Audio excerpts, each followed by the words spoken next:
Estas son las llamadas propiedades coligativas, las que dependen en sus propiedades solo de la cantidad de soluto sin importar la clase de soluto.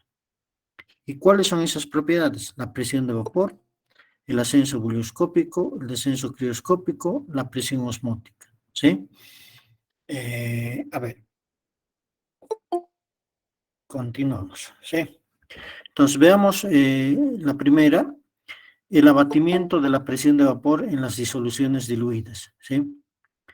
Cuando un soluto no volátil se disuelve en un disolvente volátil, en la superficie del líquido, donde ocurre la evaporación, algunas moléculas del soluto ocupan espacios que estaban ocupados por moléculas del disolvente. ¿Sí? Aquí en el gráfico lo pueden ver, son estas moléculas de color rojo, ¿cierto? A ver, voy a señalarlas.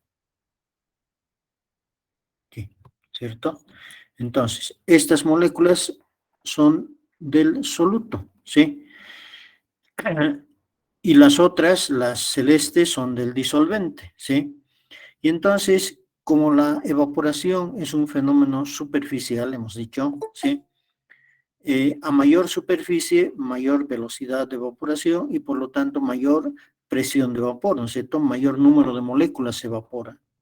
Pero cuando algunas de estas moléculas de soluto ocupan estos espacios que estoy señalando, disminuyen pues la superficie, ¿no es cierto?, de evaporación.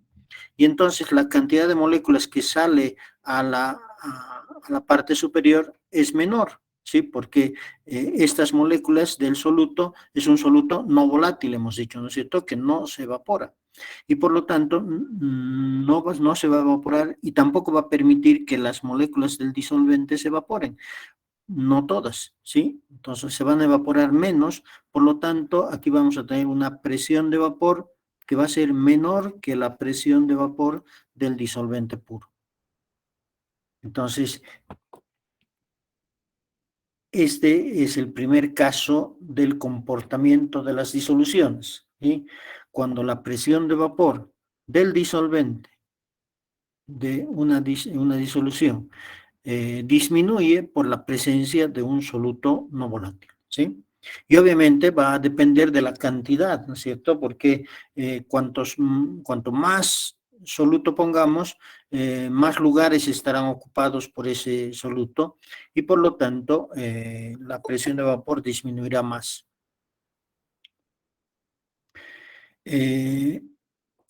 Claude Berthollet en 1803 y François Raoult en 1887, fíjense, con mucha diferencia, ¿no? Estudiaron la disminución de la presión de vapor en las disoluciones. Berthollet solamente la estudió, no enunció nada, no publicó nada. En cambio, Raoult sí lo hizo, ¿no es cierto? Y hizo un enunciado de la ley de Raoult, que se llama, ¿no es cierto? Que nos dice, la disminución relativa de la presión de vapor de un líquido volátil al disolverse en él un soluto salino cualquiera es igual a la fracción molar del soluto, ¿sí? Entonces, la disminución relativa de la presión de vapor de un líquido volátil, primero, disminución relativa, ¿no es cierto? Una disminución relativa de la presión de vapor, ¿sí?, de un líquido volátil, al disolverse en él un soluto salino. ¿Qué quiere decir un soluto salino? Que no se evapora, ¿no es cierto? Es igual a la fracción molar del soluto, ¿sí? Fracción molar del soluto, ¿sí? Y entonces, este enunciado de Raoult lo podemos colocar en forma matemática diciendo que, fíjense, la disminución relativa, fíjense, aquí está la disminución, la presión de vapor del disolvente puro menos la presión de vapor del disolvente en la disolución, esa es la disminución de la presión, porque hemos dicho que esta presión de vapor del disolvente en la disolución es menor que la presión de vapor del disolvente puro. Y cuando decimos relativa, queremos decir división, ¿no es cierto? ¿Sí? Relativa a algo, relativa a la presión de vapor del disolvente puro, es igual a la fracción molar del soluto. ¿Y qué es esta fracción molar del soluto? los moles de soluto sobre los moles totales, ¿no es cierto? ¿Mm? Ahora, si en esta fórmula nosotros hacemos algunas operaciones algebraicas, ¿sí? Fíjense, aquí voy a distribuir esta ecuación. Entonces, voy a tener P sub 0 sobre P, perdón, la presión del vapor del disolvente puro sobre la presión del disolvente puro menos P sobre P0, ¿no es cierto? Y va a ser igual a la fracción molar del soluto. Pero este primer término es la unidad, ¿sí? Y entonces aquí tenemos XS. Y entonces despejando voy a tener que P sobre P0 es igual a 1 menos XS. Pero además sabemos que en cualquier disolución, la suma de las fracciones molares del soluto más la fracción molar del disolvente tiene que ser igual a 1. Y entonces la fracción molar del soluto será 1 menos la fracción molar del disolvente. O la fracción molar del disolvente, 1 menos la fracción molar del soluto. Y eso es lo que tenemos aquí, ¿no? 1 menos la fracción molar del soluto, que es la fracción molar del disolvente. Y entonces tengo otra forma de expresar esta ley, ¿no es cierto? Que nos dice que la presión sobre la presión del disolvente puro es igual a la fracción molar del disolvente. La ventaja de esta expresión, que luego despejando la presión de vapor del disolvente en la disolución, nos queda que es la fracción molar del disolvente por la presión de vapor del disolvente puro. La ventaja de esta ecuación es que solamente se refiere al disolvente, ¿no es cierto? En cambio, en la primera expresión tenemos disolvente y soluto, ¿sí? Entonces, ¿qué decimos? La presión de vapor del disolvente en la disolución es igual a la presión de vapor del disolvente puro multiplicada por la fracción molar del disolvente, ¿sí? Pero cualquiera de las dos, ¿sí? Cualquiera de las dos expresiones se puede usar sin ningún problema, ¿no es cierto? Para cuantificar esta ley de Raoult, ¿sí? Esta ley de Raoult. A ver. Ahora, fíjense, vamos a ver cómo afecta en la ley, ¿sí? Fíjense, cuando nosotros tenemos un diagrama de fases, ¿sí? Con celeste está dibujado el diagrama de fases del disolvente puro. Y con línea punteada está dibujado el diagrama de fases de una disolución cualquiera, ¿sí? Y entonces, ¿qué pasa en algún punto cualquiera? A una temperatura específica, ¿sí? Fíjense, digamos a esta temperatura 1, ¿sí? Va a haber que la presión de vapor del disolvente puro es mayor que la presión de vapor de la disolución, ¿sí? Hay una disminución, ¿no es cierto? Y hemos visto cuánto es esa disminución, ¿no es cierto? Mediante la ley de Raoult, decimos la disminución P sub 0 menos P es igual a la fracción molar por la presión del disolvente puro, ¿no es cierto? Sí, la disminución. Y entonces, para cada temperatura va a haber una disminución en la presión de vapor. Para esta temperatura va a haber esta disminución. Para esta temperatura, esta disminución. Para esta temperatura, esta disminución. Y después de haber hallado todos los valores de la disminución a diferentes temperaturas, entonces uniendo esos puntos tengo esta curva que es la curva del equilibrio líquido-vapor para la disolución. Si hacemos lo mismo para el equilibrio sólido-líquido y para el equilibrio sólido-vapor, vamos a encontrar, vamos a encontrar algo parecido a esto, ¿sí? Va a haber un desplazamiento de la curva de equilibrio, ¿no es cierto? Un desplazamiento de la curva de equilibrio hacia abajo y hacia la izquierda, ¿sí? Ahora, ¿en qué nos afecta eso? ¿Sí? ¿En qué nos afecta este corrimiento en el gráfico de la presión de vapor? ¿Sí? de la presión de vapor. Voy a borrar lo que he escrito para que se note.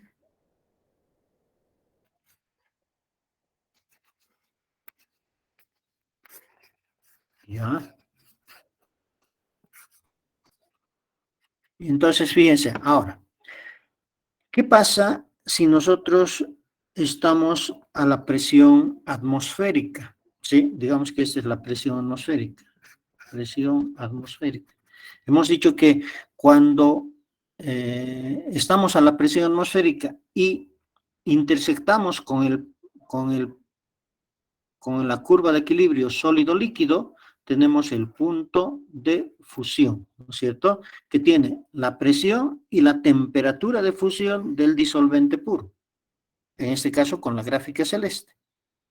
¿Y qué pasa cuando llegamos al equilibrio líquido-vapor? ¿Sí? Líquido-vapor.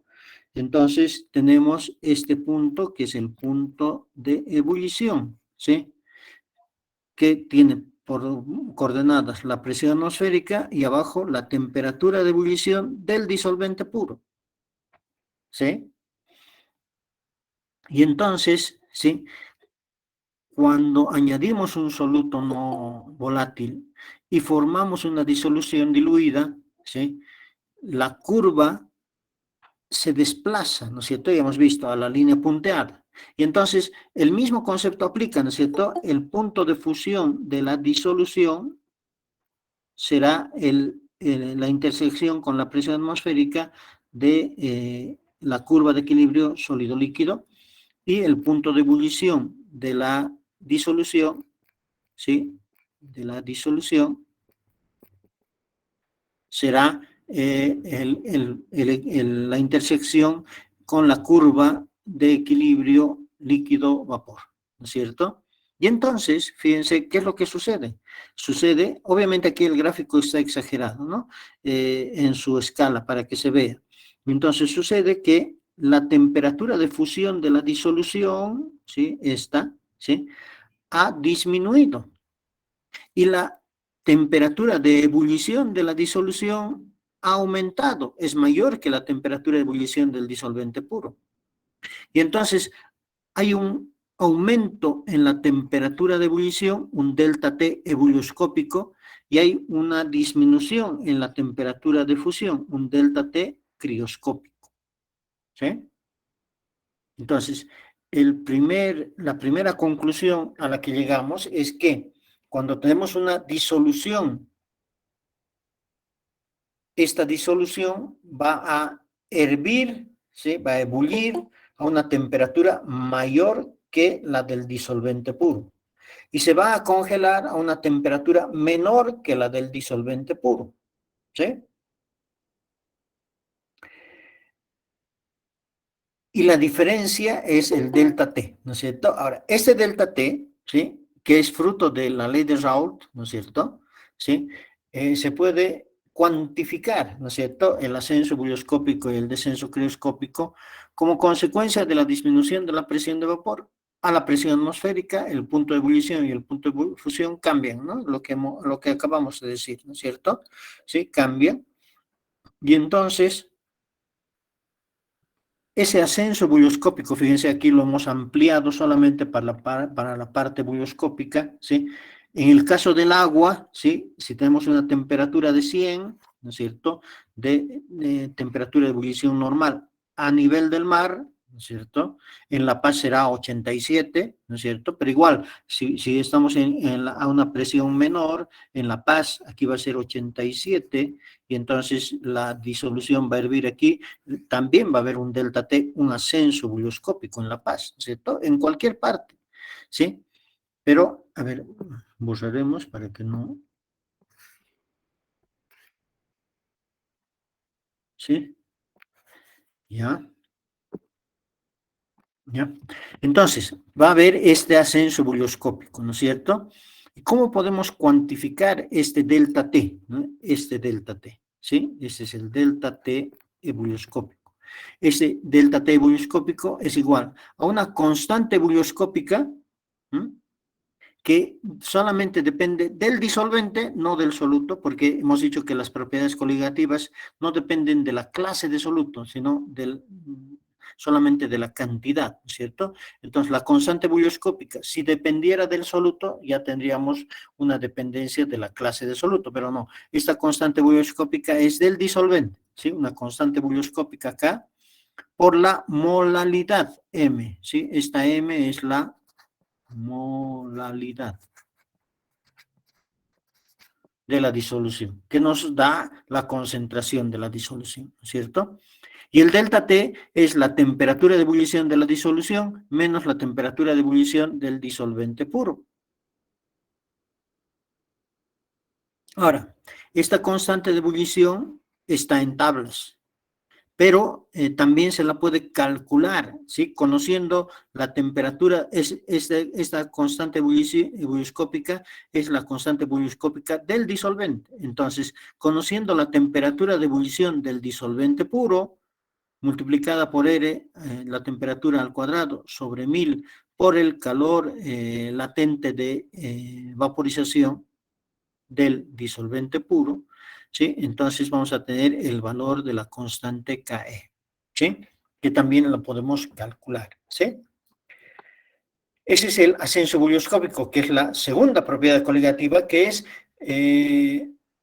está en directa relación con la ley de Raoult, ¿no es cierto? Porque la ley de Raoult nos ha indicado que cuando disminuye la presión de vapor, ¿no es cierto?, de la disolución, ¿sí?, existe este aumento bulioscópico, ¿no? Este delta T bulioscópico. ¿Sí?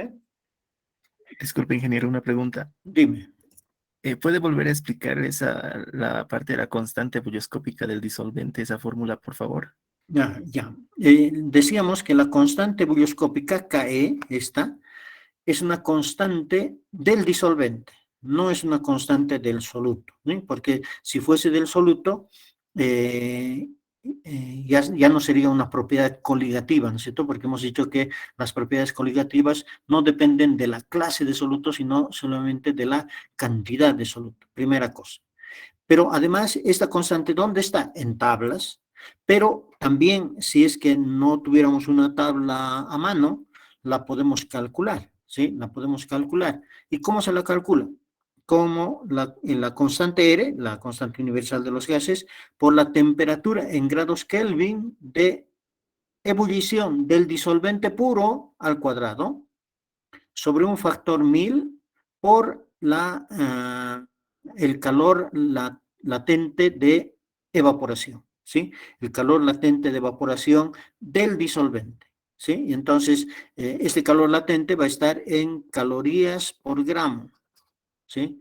Calorías por gramo. Este 1000 es el que nos permite hacer el cambio de gramos a kilogramos, ¿sí? Y la constante R, bueno, la constante universal de los gases, y la temperatura de ebullición del disolvente puro elevada al cuadrado, ¿sí? Entonces se puede calcular de esa forma, ¿sí? Ah, ya listo, gracias, Inge. Ok. Y lo mismo tenemos para el descenso crioscópico, ¿sí? Si aquí tenemos la parte del descenso crioscópico, ¿sí? Este es el disolvente puro con color rosado, y con color azul está la disolución, ¿no es cierto? Entonces va a haber, debido al corrimiento de la curva, un descenso crioscópico, este delta T, ¿no es cierto? Este delta T crioscópico. Y ese delta T crioscópico tiene una forma similar a la del bulioscópico. El delta T crioscópico es igual a una constante Kc, constante crioscópica del disolvente, por la molalidad, ¿no es cierto? La molalidad. ¿Sí? Ahora, en este caso, la única diferencia es que el delta T, como para que sea positivo, vamos a tomar el mayor menos el menor. Entonces, vamos a hablar de la temperatura de fusión del disolvente puro menos la temperatura de fusión de la disolución, ¿no es cierto? ¿Sí? Es el delta T crioscópico. igual la constante crioscópica, que es una constante del disolvente, se puede calcular como R por la temperatura de congelación o de fusión al cuadrado sobre 1000 por el calor latente de fusión del disolvente. ¿Sí? Entonces, fíjense, hemos visto que a partir de la ley de Raoult lo que hace es disminuir, o sea, nos indica cómo disminuye la presión de vapor de la disolución,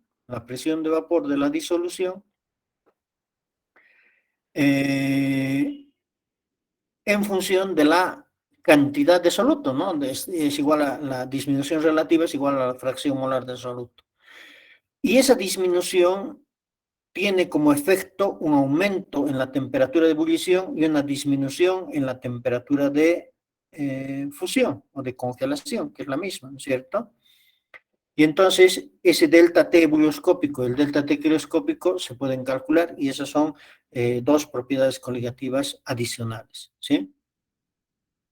¿Para qué nos sirve esto? ¿Sí? Fíjense, si nosotros tenemos aquí la molalidad, ¿no es cierto? ¿A qué es igual la molalidad? ¿Sí? Molalidad del soluto, los moles de soluto sobre la masa del disolvente, ¿sí?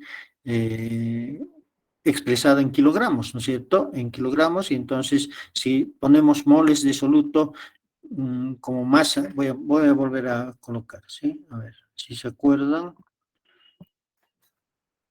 los moles de soluto son la masa del soluto sobre el peso molecular del soluto y la masa del disolvente que está en gramos para transformarla a kilogramos, entonces decimos por 1000 gramos hacen 1 kilogramo, ¿no? Y entonces nos va a quedar que la molalidad del soluto, molalidad, ¿no es cierto? Esta es la molalidad, es igual a la masa de soluto sobre la masa disolvente multiplicada por el peso molecular del soluto y la masa del soluto por 1000, ¿no es cierto? La fórmula que ya conocemos de la parte cuando hemos hablado de las unidades de concentración, ¿sí? Y entonces, si nosotros podemos medir este delta T crioscópico, es decir, medir la temperatura de congelación o de fusión de la disolución y medir la temperatura de congelación o de fusión del disolvente puro, tener el delta T, y conociendo la constante crioscópica puedo calcular la molalidad. Y conociendo la molalidad y conociendo las masas con las que he preparado mi disolución, puedo calcular el peso molecular del soluto. Y normalmente este método se utiliza para eso, ¿no? Para calcular pesos moleculares de sustancias desconocidas a partir de este descenso crioscópico o también a partir del ascenso bulloscópico. Es decir, a qué temperatura hierve una disolución o a qué temperatura congela una disolución formada por una cierta masa de soluto y una cierta masa de disolvente, ¿sí? De la cual podemos aplicar a la molalidad y despejar el peso molecular, ¿sí? Entonces, para eso normalmente se utilizan estas propiedades coligativas, pero no solamente para eso, sino que también en el aspecto práctico, ¿sí? A ver, imagínense ustedes el motor de un automóvil, ¿sí? Aquí hay muchos estudiantes de mecánica, electromecánica, ¿no es cierto? Imagínense el motor de un automóvil que genera calor, ¿no es cierto? Y ese calor se lo elimina con agua que se refrigera en el radiador del vehículo, ¿no es cierto? Y entonces el agua que está en el radiador, ¿no es cierto? El agua que está en el radiador circula a través del motor, de los conductos que están exclusivamente para eso dentro del motor, y enfría el motor, porque si no tuviera ese método de enfriamiento, el calor generado en la combustión de la gasolina sería tan grande que probablemente destruiría el motor. Entonces necesitamos un sistema de enfriamiento del motor y para eso utilizamos agua. Y esa agua se calienta y vuelve a enfriarse en el radiador, ¿no es cierto? En el radiador. Pero si la temperatura del agua, a ver, imagínense que la temperatura del agua a nivel del mar llegue a los 100 grados. Entonces, ¿qué va a ocurrir? Va a empezar a hervir, ¿no es cierto? Va a empezar a hervir. Y al hervir, ¿qué va a generar? Va a generar vapor. Y al generar vapor, ¿qué va a generar? Presión, ¿no es cierto? Y entonces, si hay vapor en el sistema, ¿sí? En ese sistema de enfriamiento del motor, ese vapor va a ejercer presión, que la presión va a ser tan alta que va a romper el motor, ¿sí? Y entonces, lo que tenemos que hacer es evitar que el agua hierva, evitar que el agua alcance temperaturas altas, ¿sí? ¿Y cómo hacemos eso? Le añadimos un líquido que se denomina refrigerante, ¿sí? ¿Sí? Un líquido refrigerante, ¿sí? Y entonces, en una cierta concentración, con una cierta molaridad, ¿no es cierto? Y entonces vamos a lograr que el líquido, en el caso de la ebullición, ¿no es cierto? En el caso de la ebullición, hierva, ¿sí? A una temperatura mayor a los 100 grados a nivel del mar, ¿no es cierto? Estamos hablando a nivel del mar. En La Paz lo mismo, va a hervir a más de 87, en vez de hervir 87, va a hervir a más de 87. Pero seguiremos con el ejemplo del nivel del mar, ¿no? Entonces, si estamos a 100 para el agua pura, entonces colocándole un líquido refrigerante va a hervir a más de 100, digamos a 110, 115 grados, ¿sí? Y entonces lo que logramos con eso es proteger al motor, ¿sí? Proteger al motor de la formación del vapor, de que hierva el agua, ¿sí? Y por lo tanto de que el motor se arruine, ¿sí? ¿Qué pasa cuando no le colocamos ese líquido refrigerante al radiador, al agua del radiador? Pues hierve a los 100 grados, ¿sí? Y alguna vez han debido ver ustedes que algún vehículo se ha plantado porque ya la temperatura del motor era demasiado caliente, empieza a fallar el motor y de su radiador empieza a salir vapor, ¿no es cierto? Es más, si a alguien imprudentemente se le ocurre abrir la tapa del radiador, pues se va a quemar, ¿no es cierto? Porque va a salir el agua caliente, ¿sí? A temperatura de ebullición y además va a salir un chorro de vapor que le va a quemar, pues por eso nunca hay que abrir la tapa del radiador cuando el motor está caliente, jamás, ¿sí? Hay que esperar a que enfríe y recién abrir.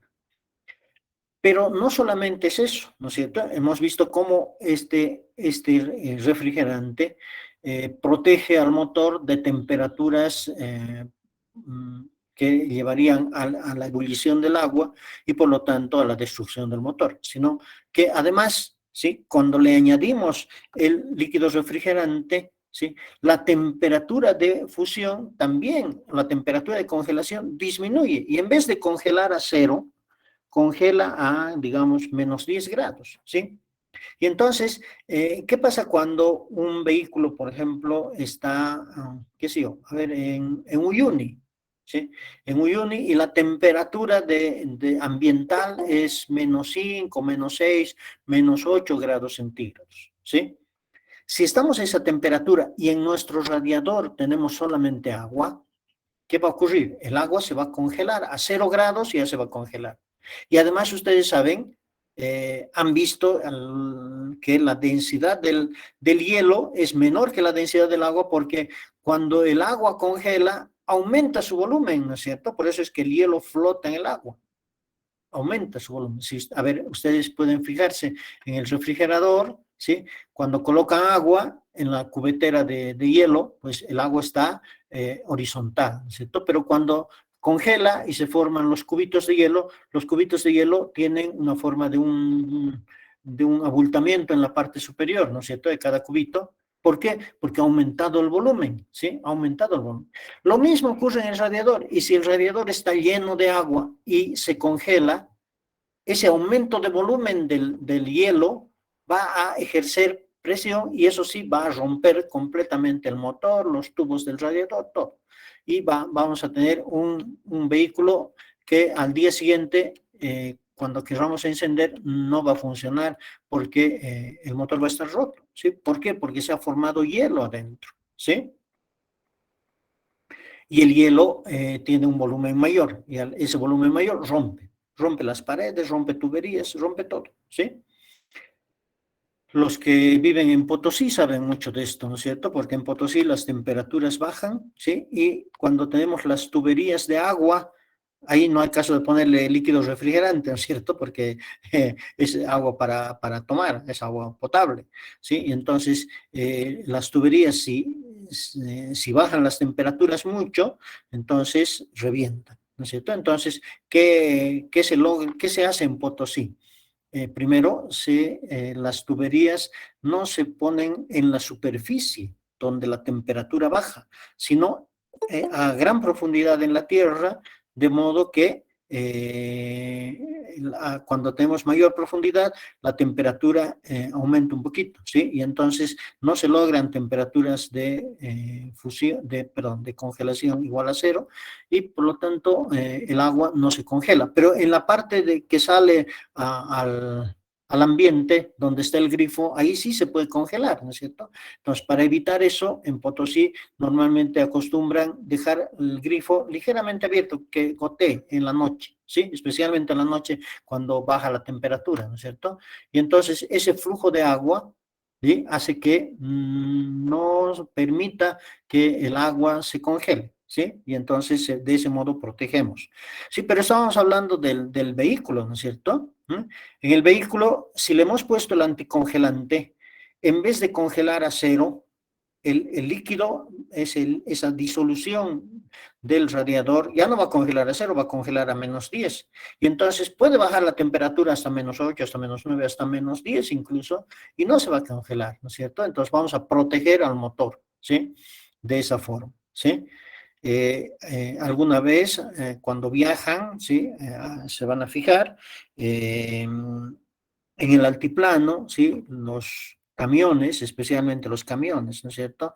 Se quedan porque ya es de noche, entonces se estacionan a un lado de la carretera y el chofer se pone a dormir, ¿no es cierto? Pero saben que la temperatura puede bajar mucho, ¿no es cierto? Entonces, cuando saben que en su radiador no tienen este líquido anticongelante, ¿sí? No quieren invertir un poquito en eso, ¿sí? Entonces, ustedes van a ver que debajo del motor han hecho una pequeña fogatita, ¿sí? Una pequeña fogatita y entonces, obviamente, la temperatura ahí abajo del motor va a ser un poco más caliente y no va a permitir que se congele.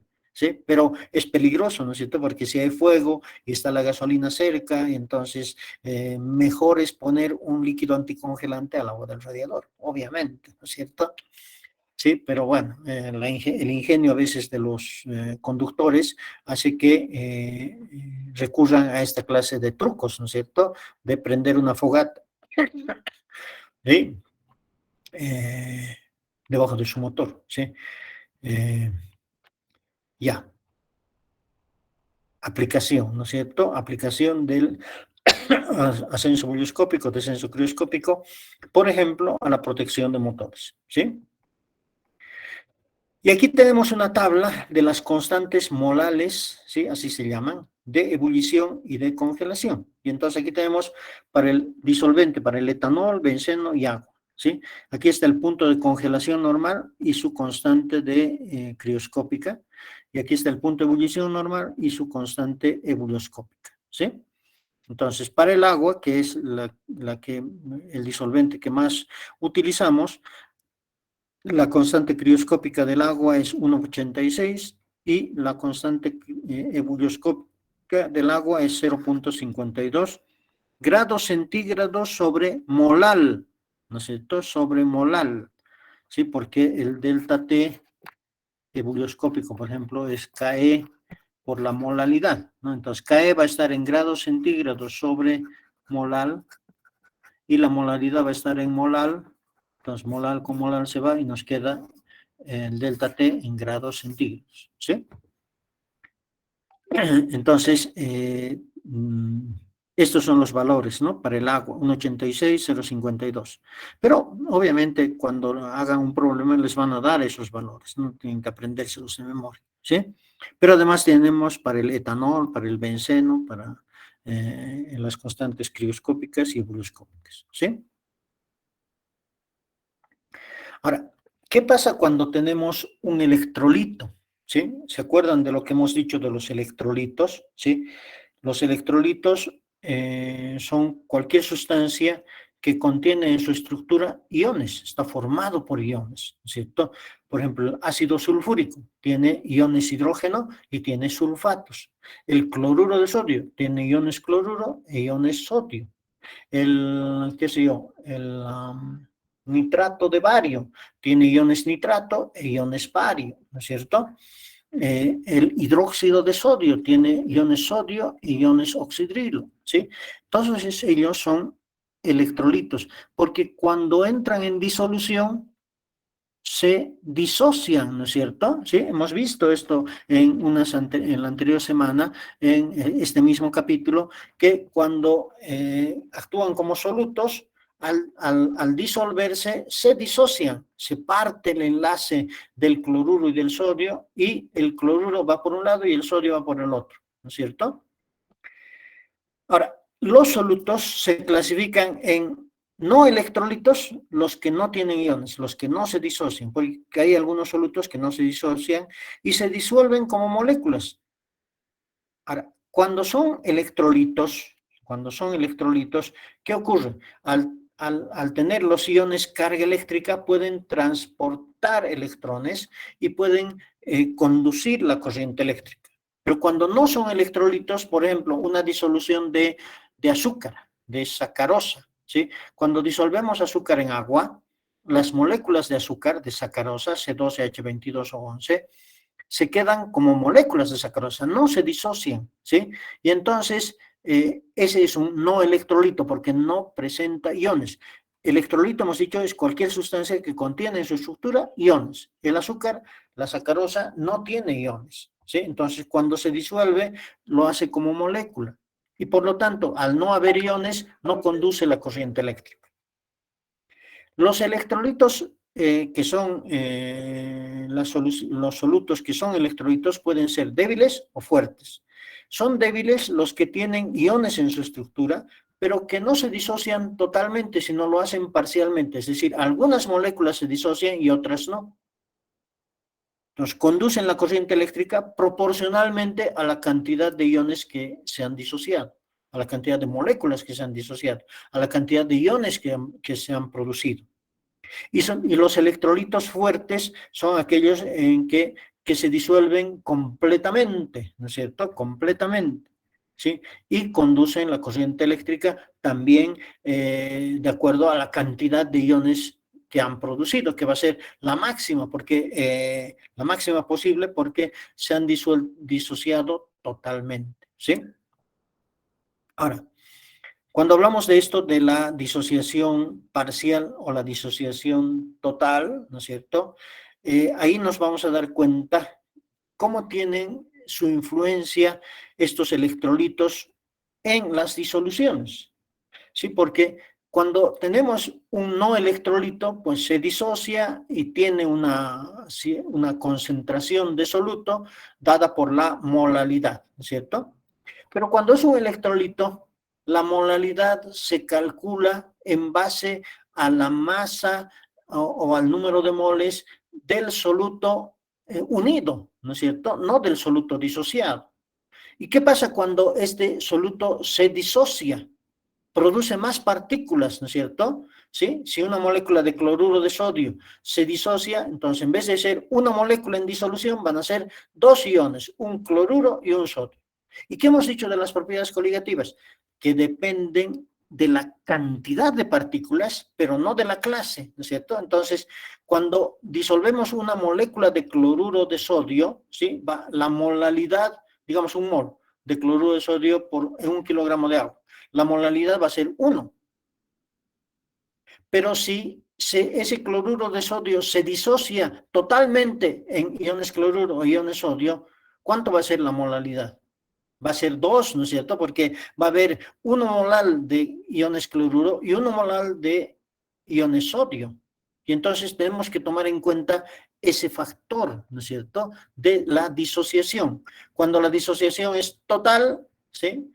Multiplicamos la molalidad por el número de iones que se han producido y ya, ¿cierto? Pero cuando la disociación es parcial, ¿sí? Tenemos que saber qué porcentaje se ha disociado de las moléculas, ¿cierto? Cuando los electrolitos son débiles. Y entonces, lo que dice aquí abajo, ¿no? Las disoluciones de electrolitos contienen más partículas disueltas debido a la disociación, lo que afecta al valor de las propiedades coligativas, porque las propiedades coligativas, nuevamente lo repito, dependen de la cantidad de soluto, no de la clase, ¿sí? Entonces, no importa que sean cloruros e iones sodio, sino de la cantidad de ambos sumadas, porque hay más cloruro, hay más partículas que si la molécula no estuviese disociada. Y entonces hay que tomar en cuenta ese factor, ¿sí? Y entonces, ¿cómo se toma en cuenta ese factor? Van Hoff, ¿sí? Un estudioso de este tema, propuso realizar una corrección del valor de las propiedades coligativas por el mayor número de partículas contenidas en una disolución, aplicando un factor I, que se llama el factor I de Van Hoff.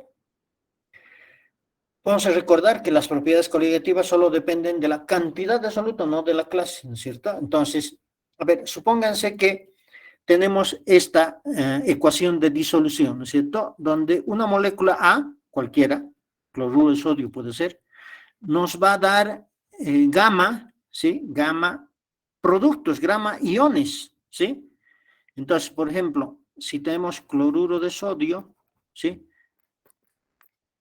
Se va a formar un ion cloruro y un ion sodio, ¿sí? Es decir, que se va a formar 1 más 1, 2 iones le voy a poner, ¿sí? 2 iones, ¿sí? Gamma iones, donde gamma, ¿qué es? El número de iones producidos, ¿sí? El número de iones presentes en la molécula, ¿sí? Ese es el gamma. Y entonces, a ver, si al inicio tengo un mol, ¿sí? Un mol del compuesto, ¿sí? No va a haber nada inicialmente de iones, ¿no es cierto?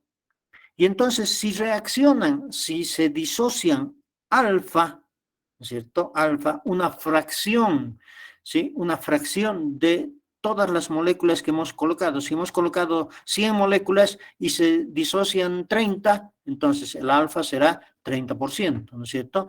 O 0,3, ¿sí? Entonces, si para un mol, ¿cuánto reaccionará alfa? Que es el grado de disociación, así se le llama, ¿no es cierto? Grado de disociación. Y entonces, por alfa moles, si por un mol nos da gamma moles, gamma productos, por alfa moles nos dará gamma por alfa. ¿Se dan cuenta? ¿Sí? Gamma por alfa. Si aquí tenemos 30 moléculas, por 30 moléculas serán gamma por 30, ¿no es cierto? En este caso 2 por 30, 60 iones, en el caso del cloruro de sodio, porque gamma vale 2.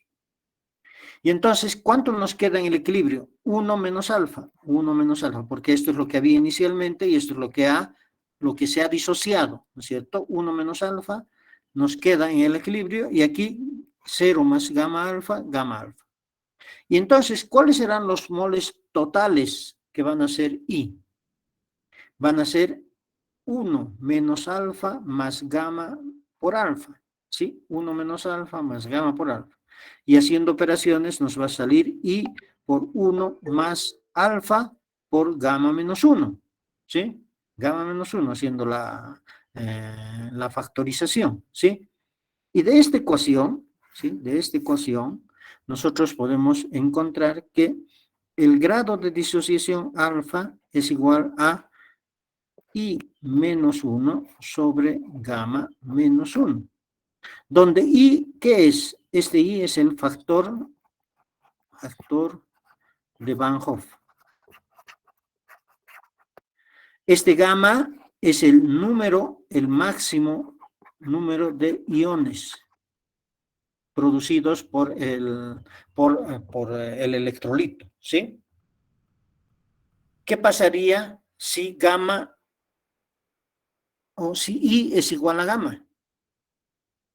Si I es igual a gamma, entonces tendríamos gamma menos 1 sobre gamma menos 1, 1, alfa igual a 1. Querría decir que el 100% de las moléculas se han disociado, es decir, que estamos en presencia de un electrolito fuerte.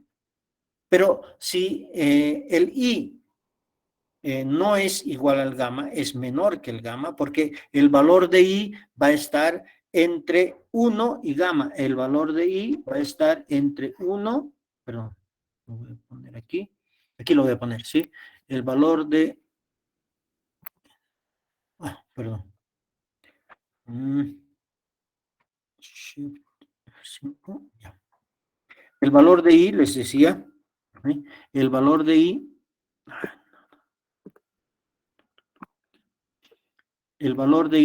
va a estar entre 1 y gamma, ¿sí? Entonces, si el I es igual al gamma, entonces quiere decir que el alfa es igual a 1. Pero si el I es menor que el gamma, el alfa va a ser menor que 1, ¿sí? Y el alfa multiplicado por 100 nos va a dar el porciento de disociación, el porcentaje de disociación del electrolito. ¿Cuántas moléculas de cada 100 se disocian? ¿Sí? Además, fíjense, aplicando el factor de Van Hoff a las propiedades electrolitas, a las propiedades coligativas, perdón, de los electrolitos, tendríamos que la disminución relativa, ¿sí?, de la presión de vapor es igual a I por la fracción molar del soluto. Que el delta T ebullioscópico es igual a I por KE por M. Y que el delta T crioscópico es igual a I por KC por M. ¿Sí? Donde I es igual a 1 más alfa por gamma menos 1.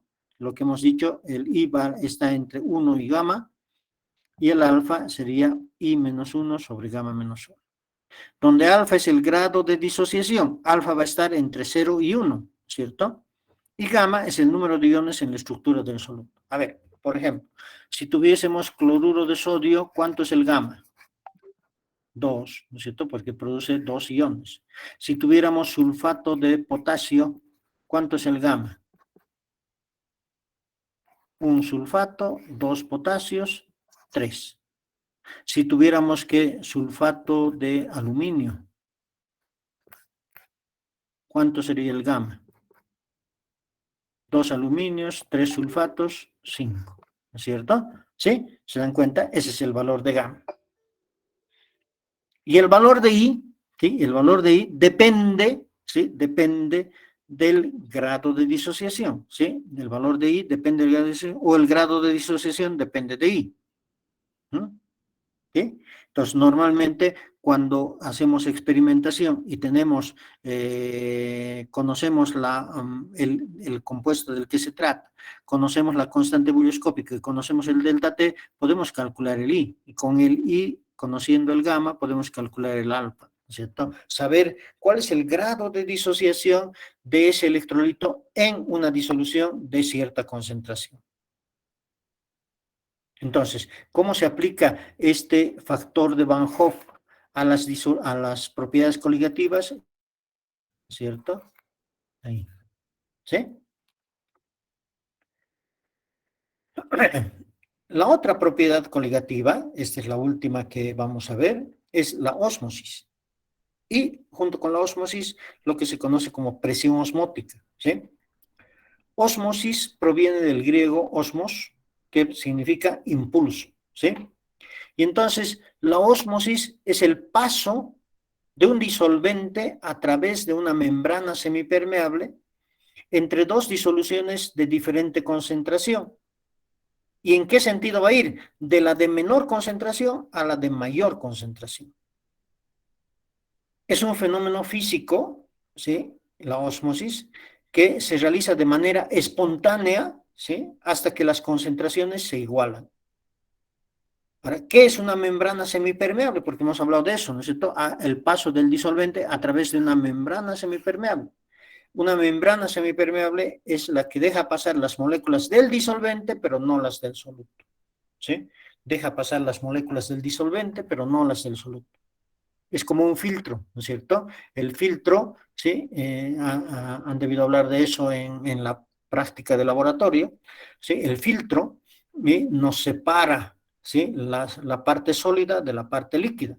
Y entonces el filtro es una membrana semipermeable que deja pasar el líquido, el agua, pero no deja pasar el sólido.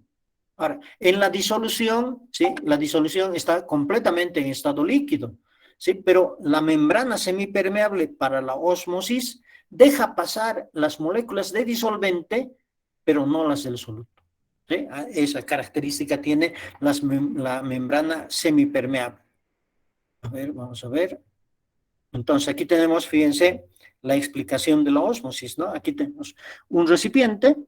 En el lado de la izquierda tenemos una concentración alta y en el lado de la derecha una concentración baja.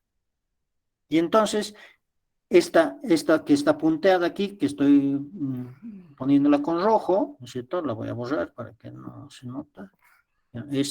Esa molécula la vamos a poner con el láser, ¿sí? ¿Sí? Esta membrana es la membrana semipermeable, ¿cierto? Semipermeable, ¿sí? Que deja pasar las moléculas de agua, que son las que están con rojo y blanco, ¿no es cierto? H2O, ¿sí? Y entonces estas moléculas pasan a través de estos poros, pero las de soluto no pasan, ¿sí? Y entonces inicialmente tenemos una concentración alta de soluto aquí y aquí una concentración, perdón, una concentración baja y aquí una concentración alta, ¿no es cierto? Y entonces las moléculas del disolvente pasan a través de la membrana semipermeable hasta que la concentración en ambos lados es la misma. ¿Sí? Hasta que, porque la fuerza que hace que exista ese paso espontáneo a través de la membrana semipermeable es la diferencia de concentraciones, ¿sí? Cuando ya no hay diferencia de concentración, ya no hay ese impulso, ¿no es cierto?, que tiene el significado griego de ósmosis, ¿sí? Ya no existe ese impulso y por lo tanto el fenómeno de ósmosis desaparece, ¿sí? Cesa. A ver, fíjense, aquí tenemos lo que decía, ¿no? Una membrana, otro ejemplo, ¿no? Una membrana semipermeable. Aquí tenemos una disolución de baja concentración, aquí una disolución de alta concentración. Cuando tenemos una disolución de baja concentración, decimos que es un medio hipotónico. Presión osmótica baja, hipo es bajo, ¿cierto? Entonces, hipotónico quiere decir presión osmótica baja. En cambio, cuando tenemos una alta concentración, decimos que es un medio hipertónico, que tiene una presión osmótica alta.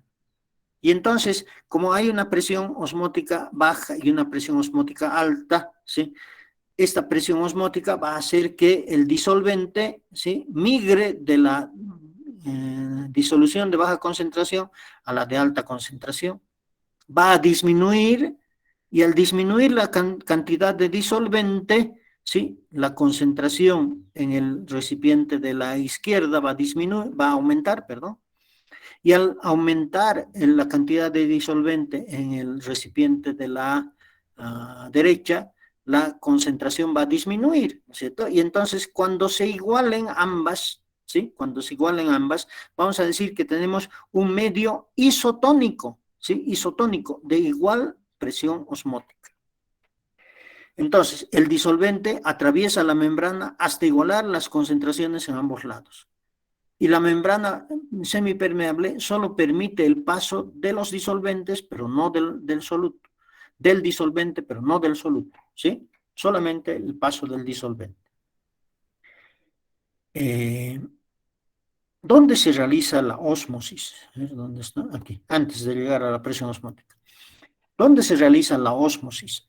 Normalmente cuando hay, bueno, primero tiene que haber la presencia de una membrana semipermeable, ¿no es cierto?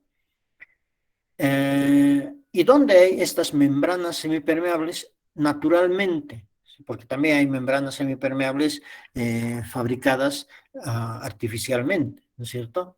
Entonces, ¿dónde hay estas membranas semipermeables naturales? ¿Sí? Normalmente en los organismos vivos, ¿sí? Y entonces, por ejemplo, el tejido de los intestinos en el ser humano o en el de los animales es una membrana semipermeable, ¿sí? Y entonces, la asimilación de los alimentos, porque comemos, se va al estómago, en el estómago se procesan, ¿no es cierto? Y eso va al intestino, primero al intestino delgado, ¿no es cierto? Y en el intestino delgado, por un proceso de osmosis, ¿sí? Por un proceso de osmosis, se logra que los nutrientes lleguen a las células, ¿sí? Lleguen a las células. Lo mismo ocurre en la vejiga, ¿sí? ¿Sí? Donde por osmosis, ¿sí? Sale, ¿sí? Todo el exceso de líquido, que después se va a la orina, ¿sí? Todo el exceso de líquido que hemos consumido durante un día, digamos, ¿cierto? ¿Sí? Entonces, de hecho, a ver, aquí podemos hacer tal vez la mención que con la pluma, el primer experimento de presión osmótica fue de la siguiente manera. Tenemos un recipiente, ¿sí?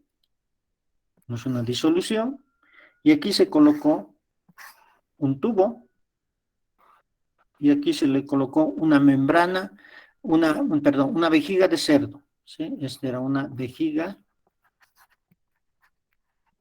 de cerdo, ¿sí? Y entonces aquí se colocó una solución concentrada y aquí una solución diluida, ¿sí? Cualquier solución concentrada y diluida, ¿sí? Y entonces, después de un tiempo, se observó, ¿sí? Que el disolvente de la solución diluida entró a la membrana, perdón, entró a la membrana, ¿sí? Entró a la membrana, y esta membrana creció, se hinchó, ¿sí? Y entonces, a partir de esto, es que se estudió la ósmosis, ¿no? Entonces, este fue el esquema inicial a través del cual se conoció el sistema de ósmosis, o esta propiedad coligativa que es la ósmosis, ¿sí? Y entonces, además, en este sistema, si nosotros aquí, en esta parte, ejercemos presión, es decir, soplamos, ¿sí? Podemos ejercer una presión tal que evitemos que el líquido, el disolvente, fluya espontáneamente de la disolución diluida a la disolución concentrada. Cuando la presión ejercida en este tubo es lo suficientemente alta como para detener el proceso de ósmosis, que es un proceso espontáneo, hemos dicho, a esta presión se le llama pi, que es la presión osmótica. ¿Sí? Presión osmótica. Y eso vamos a hablar en la siguiente diapositiva. Entonces, la presión osmótica es la mínima presión que debe ser aplicada a una disolución para detener el paso neto del disolvente por ósmosis a través de una membrana semipermeable. ¿Y cómo se calcula esa presión osmótica? A través de esta ecuación, ¿no es cierto? Donde pi es la presión osmótica, C es la concentración molar, R es la constante universal de los gases y T es la temperatura absoluta. ¿No? Entonces, concentración por R por T, ¿no? Esa es la presión osmótica. Entonces, la concentración de la disolución, ¿sí? La concentración de la disolución multiplicada por el valor de R y por la temperatura, la concentración molar, ¿no es cierto? Nos va a dar la presión osmótica. Si R está en atmósferas, entonces la presión va a estar en atmósferas. Si R está en milímetros de mercurio, la presión va a estar en milímetros de mercurio, ¿sí? Esa es la presión osmótica, ¿sí? Ahora, entonces, fíjense, aquí tenemos cómo medir esta presión osmótica, ¿sí? Aquí tenemos una solución hipertónica y aquí tenemos una solución hipotónica. Hipotónica quiere decir presión osmótica baja, hipertónica, presión osmótica alta, ¿no es cierto? Entonces, cuando tenemos una membrana semipermeable, esta verde, ¿no es cierto?, separando una solución hipertónica de una solución hipotónica, ¿sí?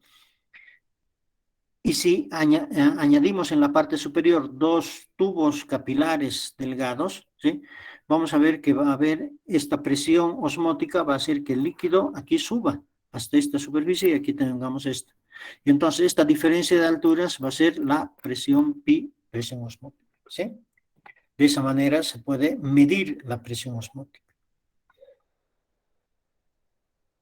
Ahora, ¿qué pasa cuando nosotros aplicamos una presión mayor que la presión osmótica? Porque, a ver, fíjense, en el dibujito que hemos visto, si aquí aplicamos una presión igual a la presión osmótica, detenemos el proceso, ¿sí? Ya no ocurre la ósmosis.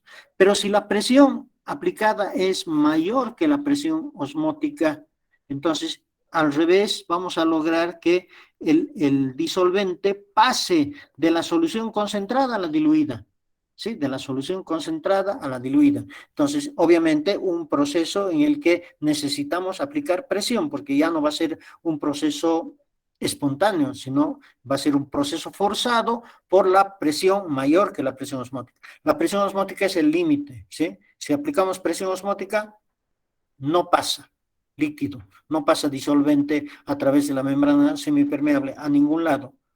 Pero si aplicamos una presión mayor, entonces logramos que invertir el proceso y que, que el flujo de disolvente vaya de la solución concentrada a la solución diluida.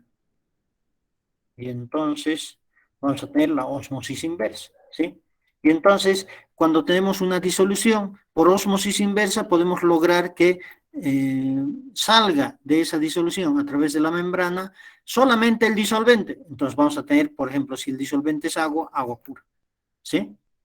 Y entonces, en base a esto, se pueden fabricar equipos de purificación del agua, ¿sí? Purificación de agua, mediante ósmosis inversa, utilizando membranas semipermeables producidas mediante la ingeniería de materiales, ¿cierto? ¿Sí?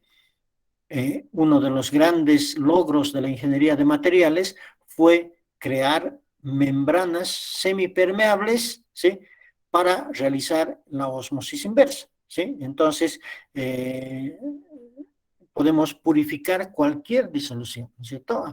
Alguna vez que han debido escuchar que en el campo ferial, ¿no es cierto?, de Según se realizan la Feria de la Paz, la Feria de Navidad, ferias se realizan, ¿no? Y si alguna vez han ido a una de esas ferias, han debido ver que normalmente se sitúa ahí en la puerta, porque todos los años es lo mismo, ¿no es cierto? Sí, en la puerta se sitúan empresas que ofrecen y dicen purificación de agua por ósmosis inversa, ¿no? Y ahí tenemos un aparato que tiene un recipiente con agua, entra agua impura, por ejemplo, el agua de un río, el agua de un lago, cualquier agua que no esté purificada, pasa a través de la membrana semipermeable por presión ejercida sobre una presión mayor que la presión osmótica, ¿sí?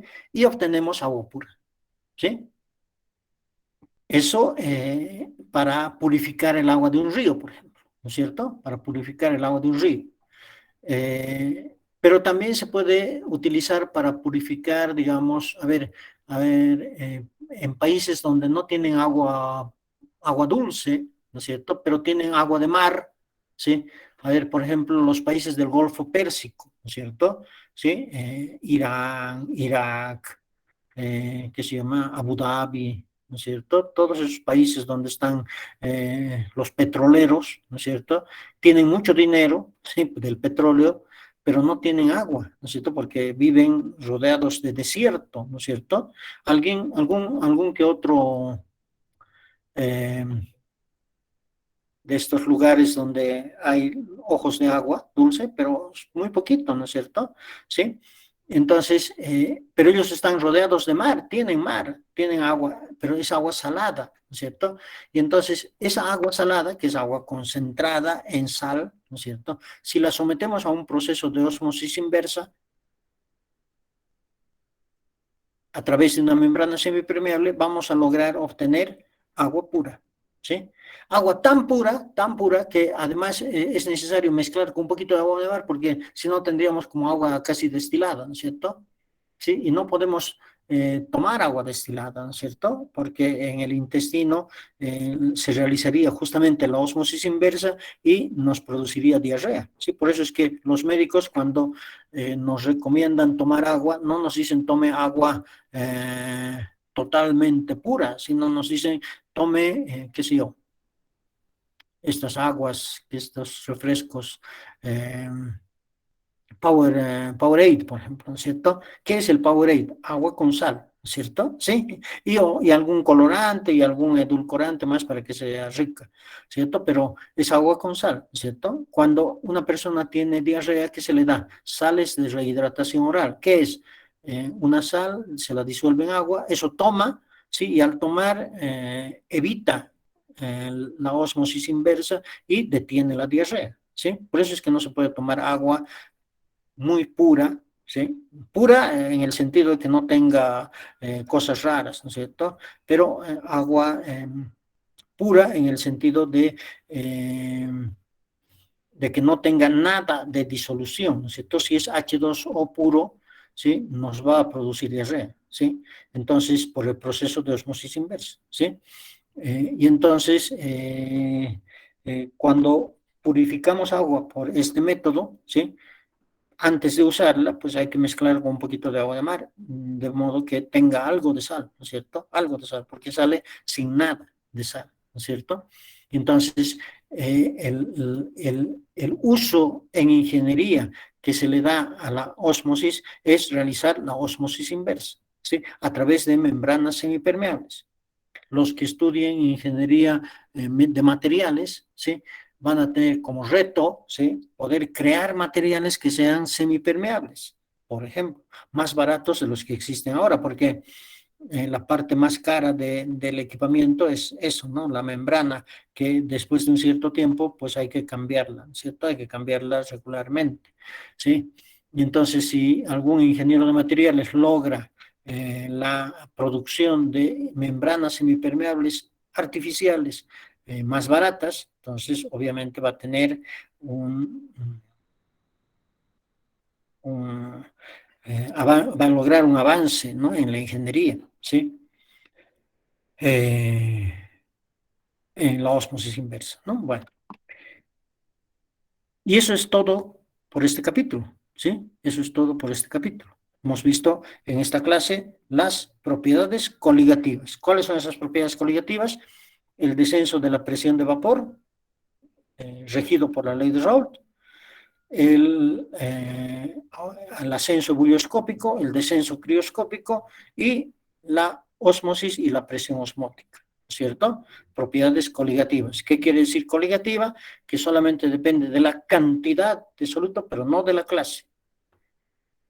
Por eso es que cuando tenemos electrolitos que se disocian, ¿sí? Tenemos que aplicar un factor, el factor I de Van Hoff, que nos permite hacer la corrección por la cantidad mayor de partículas que se producen por la disociación de los electrolitos.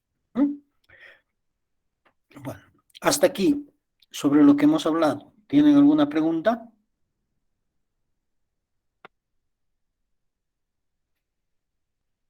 ¿Nada? Ya, entonces nos vamos a salir, vamos a detener la presentación, vamos a detener la grabación. Ya. Bueno, entonces, si no tienen más preguntas, bueno, hasta aquí llega el tema del primer parcial, ¿sí? Hasta aquí llega el tema del primer parcial.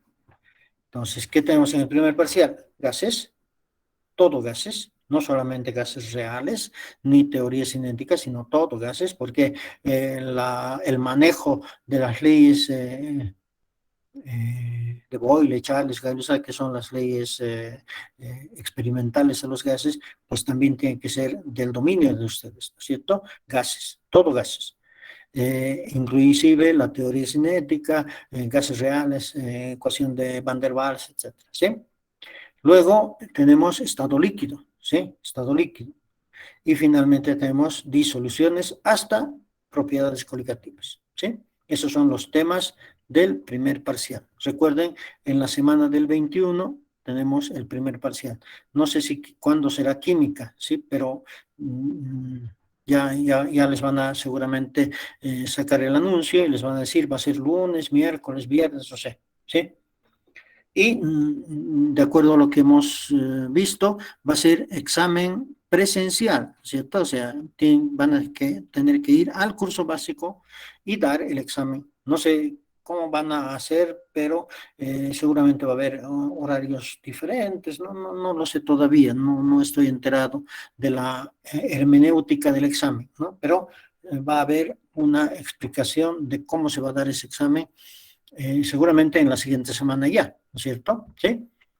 Listo. Entonces, como hemos terminado con los temas del primer parcial, a partir de ahora, o sea, mañana y las dos clases siguientes que nos quedan, la próxima semana, jueves y viernes, vamos a hacer problemas, ¿sí? Entonces, mañana nos vemos en la sesión de problemas, ¿sí? ¿Están de acuerdo?